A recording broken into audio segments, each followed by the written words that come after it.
दोस्तों इंसाइड मौसम फखर में खुश आमदीद। खैबर पख्तूनख्वा की हुकूमत बनते साथ ही जनाब मुतनाज़ हो गई है। आज ही जनाब चीफ मिनिस्टर अली अमीन गंडापुर साहब ने हलफ लिया और आज ही दो ऐसे इंकशाफात सामने आए हैं जिसने खैबर पख्तूनख्वा में इमरान खान साहब की जमात पाकिस्तान तहरीक इंसाफ उर्फ सुन्नी इत्तेहाद काउंसिल के मैंडेट के ऊपर बहुत बड़ा सवालिया निशान लगा दिया है। दो ऐसे इंकशाफात हैं जिन्हें खैबर पख्तूनख्वा के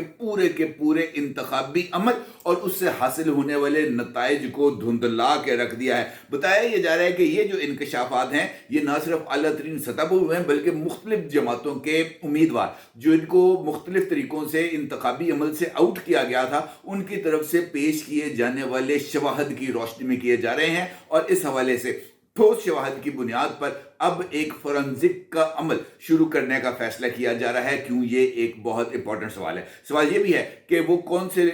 शवाहिद हैं जो सामने आ रहे हैं और वो कौन से दो ऐसे इंकशाफात हैं जिसने खैबर पख्तूनख्वा में पाकिस्तान तहरीक इंसाफ उर्फ सुन्नी इत्तेहाद काउंसिल के मैंडेट के ऊपर सवालिया निशान लगा दिया है। इस सारी सूरत हाल पर आपके साथ बात करूंगा और इसी खबर से मुंसलिक एक और खबर का जिक्र करना भी बहुत ही ज्यादा जरूरी है। उसका जिक्र मैंने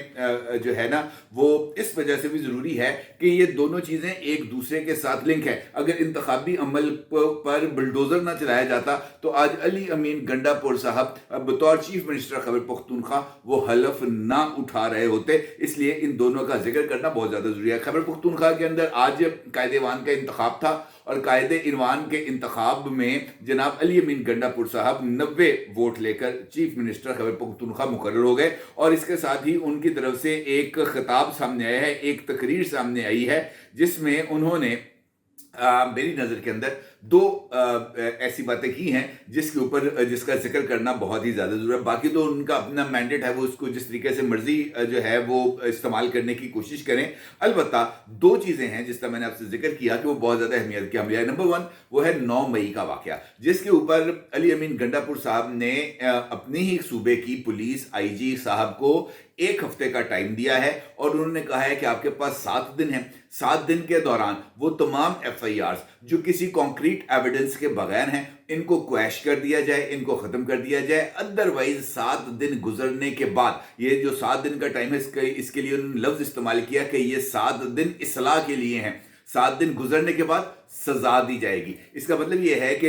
खैबर पख्तूनख्वा के नौ मुंतखब चीफ मिनिस्टर ने 9 मई के वाकयात की हकीकत को न सिर्फ जुटला दिया है बल्कि सरकारी सतह पर, सूबाई सतह पर उन तमाम अफसरों के खिलाफ कार्रवाई करने का इंदिया दिया है जिन्होंने इस कार्रवाई के मुर्तकब अफराद के खिलाफ कानूनी चाराजोई की और FIR दर्ज की और उन FIRs की बुनियाद के ऊपर उनके खिलाफ अब कार्रवाई जारी है। अली अमीन गंडापुर साहब का ये मानना है कि एविडेंस दिया जाए। एविडेंस जो है वो पुलिस के पास जितना भी एविडेंस है उसने वो कोर्ट ऑफ लॉ में जाके देना है। एक मरतबा FIR दर्ज होने के बाद उसको क्वैश करने का इख्तियार किसी भी तरीके से पुलिस एहलकार को नहीं है। वो अपना मुकदमा वापस ले सकते हैं लेकिन उस FIR को खत्म नहीं किया जा सकता और उस मुकदमे को भी वापस लेने के लिए सरकारी मंजूरी की जरूरत है। इसका मतलब यह है कि अली अमीन गंडापुर साहब ने अपने जो सूबे के लोग हैं और खासतौर पर पाकिस्तान तरीके इंसाफ से वाबस्ता वो तमाम शिद्दत पसंद जो किसी न किसी तरीके से 9 मई के वाकयात में मुलव्वस थे उनको क्लीन चिट दी और ये क्लीन चिट देने के हवाले से आज ही के दिन का ये एक दूसरा एविडेंस है जो इस बात की तरफ इशारा कर रहा है कि पाकिस्तान के अंदर सबसे इंपॉर्टेंट चीज है कि आपको जमानत मिल जाए या आप के खिलाफ जो कार्रवाई है उसको नजरअंदाज कर दिया। जो अली अमीन गंडापुर साहब की हौसला अफजाई इस वजह से हुई है कि आज खुद इस्लामाबाद हाई कोर्ट की तरफ से भी एक ऐसा फैसला सामने आया जिसमें कतई नजर इस बात के कि उस मुल्जम को जिसने 9 मई के वाकयात में मुलव्वस होने का जो है ऐलान किया था, जिसकी वीडियोस मौजूद हैं सोशल मीडिया पर ज़ेरे गर्दिश हैं, जिसके अंदर जनाब शहरियार अफरीदी साहब इस बात का बरमला ऐलान कर रहे हैं कि जनाब हम GHQ जाएंगे। मुझे जो है असद उमर ने भी कह दिया है, मुझे जनाब मुराद सईद ने भी कह दिया है, मुझे सारी लीडरशिप की तरफ से अहकाम मिल गए, अब हम GHQ जाएंगे। ये वीडियोस मौजूद हैं और इन वीडियोस के अगेंस्ट अगर कार्रवाई करते हुए जनाब शहरियार अफरीदी साहब को 16 MPO, 9 MPO, 6 MPO के तहत भी अगर गिरफ्तार करने के हवाले से या उनको हाउस अरेस्ट करने के हवाले से, उनको नजरबंद करने के हवाले से अगर डिप्टी कमिश्नर की तरफ से अहकामात भी जारी किए जाते हैं तो जनाब वो काबिल ताज़ीर हैं। और दिलचस्प बात यह है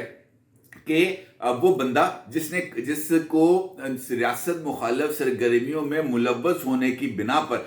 नज़रबंद किया जा रहा था, उसने आज रुकने कौमी असम्बली की हैसियत से हल्फ उठा लिया, और जिसने उसको रियासत मुखालफ कार्रवाइयाँ करने के जुर्म से रोकने की कोशिश की, उसको जनाब आज 6 महीने के लिए हमने जो है वो जेल में भी डाल दिया और उसको 1 लाख रुपए का जुर्माना भी अदा करने का हुक्म दिया। ये है हमारे मुल्क में इंसाफ। लिहाजा अली अमीन गंडापुर जैसे लोगों की अगर हौसला अफजाई हो रही है तो ये हौसला अफजाई होना किसी भी सूरत उनके लिए जो है वो कोई अचंभे की बात नहीं है, क्योंकि उनको पता है कि पेशावर हाई कोर्ट हो या इस्लामाबाद हाई कोर्ट हो, हमारे लिए अदालतों के दरवाजे 24/7 खुले हैं और हम निहायत धड़ल्ले के साथ अदालतों के अंदर जाकर अपने लिए रिलीफ हासिल कर सकते हैं, और इस रिलीफ को हमारे लिए कोई नहीं रोक सकता। बल्कि अब तो किसी दूसरे सूबे से भी वाबस्ता लोग जो हैं उनको हदायत है कि जनाब आपने खैबर पख्तूनख्वा के अंदर सरकारी मेहमान के तौर पर MPA हॉस्टल में रहें, स्पीकर हाउस में रहें, और अब तो उनके पास चीफ मिनिस्टर हाउस भी मौजूद होगा जहां पर वो कयाम कर सकेंगे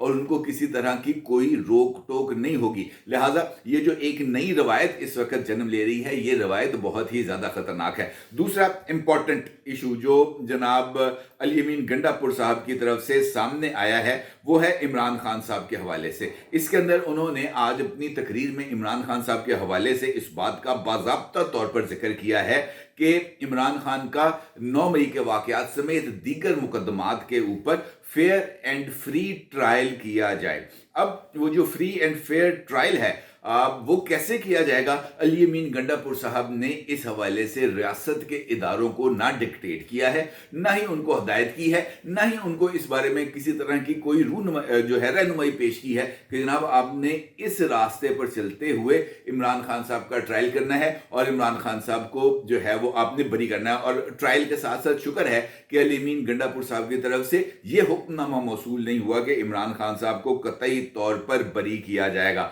अब ये जो अपनी जगह पर अली अमीन गंडापुर साहब की जो ख्वाहिशें हैं वो अपनी जगह पर, लेकिन आज ही जब अली अमीन गंडापुर साहब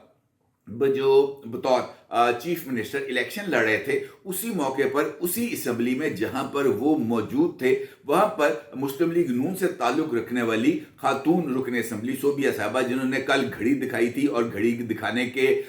जुर्म में उनको जो है विजिटर्स गैलरीज में मौजूद पाकिस्तान तहरीक इंसाफ के वर्कर्स की तरफ से जूते, चरस, आइस और इस तरह की दीगर चीज़ों का सामना करना पड़ा था, उनको आज न सिर्फ हिरास किया गया बल्कि खैबर पख्तूनख्वा असम्बली में इस वक्त एक ऑडियो और एक वीडियो सोशल मीडिया पर ज़ेर गर्दिश है जहां पर उस खातून के हवाले से नाजेबा तरीन, घटिया तरीन ना सिर्फ इल्ज़ामात आयद किए जा रहे हैं बल्कि शर्मनाक तरीके से लाखों रुपए के एवज बताने के लायक नहीं है जो इस तरह की चीज़ें चल रही हैं। और मैं हैरान हूं कि वो सूबा जहां पर ख़वातीन की इज्जत के लिए, चाहे वो दुश्मन की ही जो है ना खातून क्यों ना हो, लोगों की जुबानें जो है वो खामोश हो जाया करती थी, नज़रें झुक जाया करती थी। आज वहां पर ये दिन आ गया है कि असम्बली में सैकड़ों लोगों की मौजूदगी में, कैमरास की मौजूदगी में एक निहत्ती खातून जो सियासी इख्तलाफ की बिना पर अपने सियासी हक की बात कर रही है या अपनी पॉलिटिकल लीडरशिप के हवाले से बात कर रही है, उसको उठाकर ले जाने के लिए या उसके जो दिगर जो है उसको हिरास किया जाए और वहां पर जो है ना लोग वो खामोश तमाशाई बनते रहें, हाथ पर हाथ रख के हंसते रहें। और सितम यह है कि जब इस बाबत चीफ मिनिस्टर साहब को आगाह किया जाए तो चीफ मिनिस्टर साहब आगे से खातून को जो है ना इस तरीके से धुतकारें, तो ये मेरा ख्याल है कि बहुत ही ज़्यादा जो है ना वो एतराज़ की बात है या कम से कम शर्म की बात है खैबर पख्तूनख्वा कि उन लोगों के लिए जिन्होंने इस खातून के हवाले से इस तरह की बात की है, कम से कम उनको तो शर्म से डूब मरना चाहिए अगर शर्म हो तो। अब जहाँ तक बात है कि ये मैंने इतना जिक्र आपके साथ अली अमीन गंडापुर साहब का क्यों किया और यहाँ पर जो चीज़ें डेवलप हो रही हैं उसका जिक्र क्यों किया, तो उसकी वजह वही है जो मैंने गुफ्तगू के आगाज़ में जिसका जिक्र आपके साथ किया था, खैबर पख्तूनख्वा के इंतखाबी अमल के हवाले से होने वाले 2 इंकशाफात। क्योंकि अगर वो इंकशाफात ना होते, वो ऐसी चीज़ें, कॉन्क्रीट चीज़ें सामने ना आती तो खैबर पख्तूनख्वा में इमरान खान साहब की जमात को मिलने वाले मैंडेट के ऊपर सवालिया निशाना लगता और ये बहुत ही ज़्यादा एविडेंट है। इस वजह से کہ खैबर पख्तूनख्वा के अंदर जो चीज़ें चल रही हैं गुज़िश्ता 10 साल से, वो कतई तौर पर इस लायक नहीं है कि उसकी बेसिस के ऊपर, मेरिट के ऊपर कोई भी सियासी जमात इलेक्शन लड़ सके या जीत सके। लेकिन उसके लिए एक ख़ास चूँकि माहौल को क्रिएट किया गया था, लिहाजा उसके नताइज हमें मिलना बहुत ज़्यादा ज़रूरी है। 10 साल के दौरान खैबर पख्तूनख्वा के अंदर तकरीबन 6,000 लोग ऐसे थे जिनको 25,000 रुपए महीने के ऊपर इंटर्नशिप के ऊपर भर्ती किया गया था, और उन लोगों को सरकारी खजाने से रियासत के खिलाफ ही बयानियां बनाने और उस बयानिए को आगे लेके चलने के लिए सोशल मीडिया पर ट्रोलिंग उनसे करवाई जाती थी, और इसके एवज उनको 25,000 रुपया इंटर्नशिप पर मंथ दिया जाता था, और वो सरकार के यानी खैबर पख्तूनख्वा के खजाने से अदा किया जाता था। ना सिर्फ ये, बल्कि 10 साल के दौरान खैबर पख्तूनख्वा में तकरीबन 9,760 असातिज़ा को भर्ती किया गया मुख्तलिफ रैंक्स के ऊपर। और ये जिन असातिज़ा को भर्ती किया गया या मुख्तलिफ महकमों के अंदर मुख्तलिफ लोगों को भर्ती किया गया, इन असातिज़ा के अलावा वो तमाम के तमाम लोग किसी ना किसी तरीके से पाकिस्तान तहरीके इंसाफ से वाबस्ता थे और उससे ताल्लुक़ रखते थे। अब चूँकि इस इलेक्शन के अंदर जो पोलिंग का अमला था, रवायती तौर पर तमाम आरोस जो है वो लिए जाते हैं अदालतों से, और उसके बाद ये जो पोलिंग का अमला होता है, प्रिजाइडिंग ऑफिसर, पोलिंग ऑफिसर्स या जो डिप्टी पोलिंग ऑफिसर, ये तमाम के तमाम लिए जाते हैं एजुकेशन सेक्टर से और जो है बाकी महकमों से।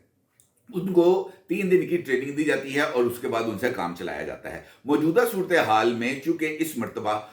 जो रिटर्निंग ऑफिसर्स थे या डिस्ट्रिक्ट रिटर्निंग ऑफिसर्स थे वो जुडिशरी से नहीं लिए गए, वो एडमिनिस्ट्रेशन से ही लिए गए, और खैबर पख्तूनख्वा में मौजूद तमाम डिप्टी कमिश्नर्स और दीगर लोगों को आरओस और डीआरओस के तौर पर अपॉइंट किया गया। खैबर पख्तूनख्वा के अंदर जो लोग खास तौर पर इस वक्त मुख्तलिफ ओहदों पर फाइज हैं वो प्रोविंशियल सर्विस से ताल्लुक़ रखते हैं, और सीएसपी अफसरान की तादाद उसमें कम है। इसके साथ साथ पोलिंग के अमल के लिए जिन तमाम उम्मीदवारों को, जिन तमाम लोगों को अपॉइंट किया गया, वो तमाम के तमाम लोग वही लोग थे जिनको 10 साल के अरसे के दौरान एजुकेटर्स के तौर पर भर्ती किया गया। उसके साथ साथ उन लोगों को मुख्तलिफ महकमों के अंदर खपाया गया, और साथ के साथ वो लोग जो उस लिस्ट में, इंटर्नशिप की लिस्ट में आने से बच गए थे, उनको इंतखाबी अमले के तौर पर जो है वहां पर जारी किया गया।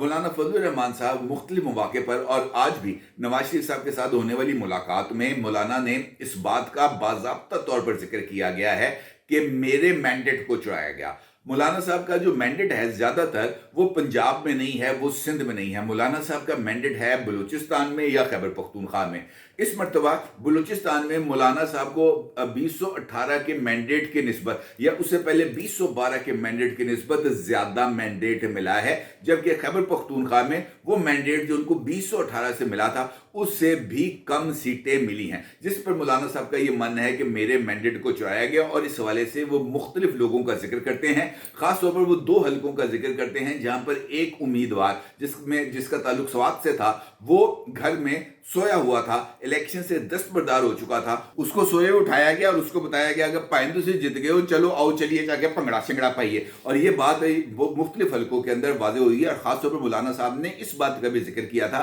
कि एक अफगान शहरी को भी पाकिस्तान ने जो है और खैबर पख्तूनख्वा की आवाम ने तमाम तर कागजात और उसके होने के बावजूद भी ना सिर्फ उसको शहरियत भी उसकी तस्लीम कर ली बल्कि उसको इलेक्शन भी जितवा दिया। इस तरह की चीजें सामने आई जिसके ऊपर जो है ना वो नोटिस लिया गया। फिर तहकीकात की गई तो पता चला कि जनाब मुख्तलिफ पोलिंग स्टेशन के ऊपर जो इंतखाबी अमला मौजूद था उसने इस सारी गेम को बहुत ही हद तक जो है वो मैनेज किया। बल्कि एक रिजल्ट ऐसा भी सामने आया जहां पर 6ठे नंबर पे मौजूद कैंडिडेट पर के जो हासिल करदा नंबर थे उसमें 1 और 0 लगाया गया, मतलब शुरू में 1 और आखिर के अंदर 0 लगाया गया और उसकी जीत को अनाउंस कर दिया गया। जबकि जो डब्बों के अंदर सिचुएशन है वो इससे बहुत ज्यादा मुख्तलिफ है। अब जो तकरीर की है अली अमीन गंडापुर साहब ने और ये जो इंकशाफ सामने आ रहे हैं, मुझे ऐसे लग रहा है कि ये जो इंकशाफात हैं और अली अमीन गंडापुर साहब की जो तकरीर है और ख़ास तौर पर खैबर पख्तूनख्वा की असम्बली में खातून रुकने असम्बली को हरासा करना اور اس کے بارے میں نازیبا ترین جملے کہنا، یہ وہ چارج شیٹ ہے جو فریم کی جا رہی ہے، اور کسی بھی مناسب وقت پر اس چارج شیٹ کے ذریعے خیبر پختونخوا کی اسمبلی کو معطل کیا جائے گا اور وہاں پر گورنر راج لگایا جائے گا، کیونکہ گورنر راج لگائے بغیر ممکن نہیں ہے کہ اتنے وسیع پیمانے پر ہونے والی انتخابی دھاندلی کا جو ہے وہ سراغ لگایا جا سکے۔ اور جو ادارے ہیں انہوں نے بھی اس بات کا نہ صرف اب سخت نوٹس لے لیا ہے، بلکہ مجھے ایسے لگتا ہے کہ یہ جو چیزیں سامنے آ رہی ہیں کہ جناب ایجوکیٹرز بھرتی کیے گئے، انہی ایجوکیٹرز کو لگایا گیا جن کو 10 سال کے اندر بھرتی کیا گیا تھا، انہی ملازمین کو الیکشنز ڈیوٹی دی گئی جن کو 10 سال میں بھرتی کیا گیا تھا، انہی لوگوں کو مختلف جگہوں پر پوسٹ پر لگایا گیا جنہوں نے حالیہ 10 برسوں میں جو ہے پروونشل سروسز کا امتحان پاس کیا تھا۔ تو اس کا مطلب یہ ہے کہ ایک سوچے سمجھے منصوبے کے تحت یہ سب کچھ کیا گیا ہے، اور انتخابی ماحول میں خیبر پختونخوا میں عمران خان صاحب کی جماعت کے حمایت یافتہ لوگوں کو انتخابی عمل کو سپروائز کرنے کی ذمہ داری دی گئی، جس نے اس سارے کے سارے عمل کے اوپر بہت بڑا سوالیہ نشان لگا دیا۔ دوسرا امپورٹنٹ انکشاف جو پہلے والے سے بھی زیادہ چونکا دینے والا ہے، وہ ہے افغان شہریوں کی بطور شہری اور بطور ووٹر رجسٹریشن۔ بتایا یہ جا رہا ہے کہ خیبر پختونخوا کے اندر ملی بھگت سے سرکار کے مختلف محکموں کی جعلی دستاویزات تیار کی گئی ہیں مختلف افغان شہریوں کی، اور سرکاری ریکارڈ میں ان جو ہے نا لوگوں کا جو ریکارڈ ہے وہ تیار کر کے اس کو اوتھینٹک کیا گیا، اور اس کی بنیاد پر ان کی نیشنلٹی کو اپلائی کیا گیا، اور ان کو نیشنلٹی دلوا کر ہزاروں کی تعداد میں لوگوں کے نام ووٹر لسٹ میں ڈلوائے گئے، اور پھر اس سسٹمیٹک طریقے سے ڈلوائے گئے کہ ہر ایک حلقے کے اندر، اور خاص طور پر ایسے حلقے جہاں پر پاکستان تحریک انصاف اپنے آپ کو بہت ہی زیادہ مضبوط تصور کرتی ہے، ان حلقوں کے اندر مستقل بنیادوں پر ان لوگوں کو اپوائنٹ کیا گیا تاکہ کسی کے نا وہ جو ہے شک نہ پڑے کہ یار یہ حلقے میں یہ ہار گئے تھے، یہاں پر اچانک ان کے ووٹ کیسے بڑھ گئے۔ چن چن کے ان حلقوں کو جو ہے وہ منتخب کیا گیا جہاں پر آلریڈی یہ رائے موجود تھی کہ جناب یہ والا جو کانسیکوینسی ہے اس حلقے کے اندر پاکستان تحریک انصاف کے فلاں لیڈر کی جو ہے وہ بڑی ہوا ہے، بڑی ان کی وہ جو ہے نا گرپ ہے، اور یہ حلقہ وہ حلقے میں کیمپین کے لیے بھی نہ جائیں تو وہ جیت جائیں گے۔ اس حلقے کے اندر 5-5 7-7 8-8 10-10 ہزار لوگوں کو ووٹر بنایا گیا، اور ان کو پاکستان کا شہری ڈکلیئر کر کے یہاں پہ لایا گیا، اور یہ بہت ہی زیادہ سنگین جو ہے نا انکشاف ہے وہ سامنے ہوا۔ اور اگر آپ کو یاد ہو انتخابات کے دنوں کے اندر ڈی جی نادرا کو تبدیل کیا گیا تھا، اور نئے ڈی جی نادرا کو اپوائنٹ کیا گیا تھا جن کا تعلق جو ہے ادارے سے تھا، اور مجھے ایسے لگ رہا ہے کہ حالیہ دنوں میں اس حوالے سے بھی کچھ اہم ترین انکشافات آنے جا رہے ہیں۔ وہ کہتے ہیں پنڈ وسیا نہیں تے اجڑن بالکل ریڈی ہو گیا۔ مجھے بھی ایسے لگتا ہے کہ علی امین گنڈا پور صاحب کی جو تقریر ہے یہ ان کے لیے بہت ہی بڑے ایک اس کے لیے نا فیوچر کے لیے، ان کے حکومت کے فیوچر کے لیے ایک بہت بڑا خطرہ بننے جا رہی ہے، اور اس کے جو نتائج ہیں وہ بہت ہی زیادہ خطرناک ہو سکتے ہیں۔ اب نیا ضروری سال کیجیے گا۔ آپ کو بہت شکریہ۔ اللہ حافظ۔